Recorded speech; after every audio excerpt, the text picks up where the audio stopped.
හැම අවුරුද්දකම අලුත් අවුරුද්දට යන ෆැමිලි ට්‍රිප් එක මේ අවුරුද්දේ අපි ගියේ අනුරාධපුරේ. උදේ 10:50ට ගාල්ලෙන් තිබුණ ට්‍රේන් එකෙන් පිටත් වෙලා අනුරාධපුරයට යද්දි හවස 7 විතර වුණා. කලින්ම බුක් කරගත්ත නිල්වලා හෝම් ස්ටේ එකේ එදා රාත්‍රී කාලය ගත කරලා උදෙන්ම රුවන්වැලි මහා සෑ රඳුන් වන්දනාමාන කරන්න පිටත් වුණා. ඒ අවට තිබුණ අහස හරීම වෙනස් අහසක්. හිතට ලොකු සහනයක් ගෙන අහසක් විදියට තමයි මට නම් එදා හිතුනේ.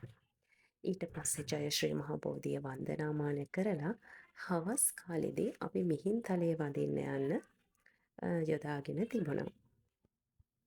මිහින්තලේ ගල මුදුන නගින්න සුදුසුම වෙලාව තමයි හවස 3:00 පස්සේ. අව්ව බැහැලා ගිහින් ශරීරයට අපහසුාවක් නැතිව වන්දනාමාන කිරීමේ හැකියාව තිබුණා. මිහින්තලේ ගල මුදුනට ගියාම පෙනෙන view එක හරිම ලස්සනයි. හරිම වෙනස්ම අත්දැකීමක් වෙනවා ඒකත්. මිහින්තල අහස සම්පූර්ණ කළු වලාකුළු තමයි අපිට දැක ගන්න ලැබුණේ. ළඟ ළඟම වැස්ස එනවා කියන්න හොඳ ඉඟියක් අපිට එකෙන් ලැබුණා.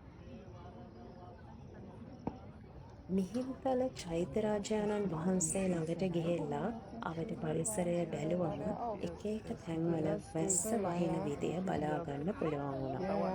පළමු කළු පාට ඍජු කෝණාශ්‍රයක් වගේ අහසේ ඉඳන් පහළට වැටෙන තැන් ඒ වගේම මීදුම වගේ තියෙන තැන් දැක ගන්න පුළුවන් වුණා. අඳුකර ප්‍රදේශයේ ජීවත් වෙන අයට මේක බොහොම සාමාන්‍ය දෙයක් උනත් එහෙම වෙන්න ඇති. නමුත් මට නම් මේක පළවෙනි පාරට මම එහෙම දැකපු දෙයක් නිසා මේක මට විශේෂ අවස්ථාවක් වුණා. මොකද මම කලින් මේ විදියට වැස්ස වහිනවා දැකලා තිබුණ නැහැ.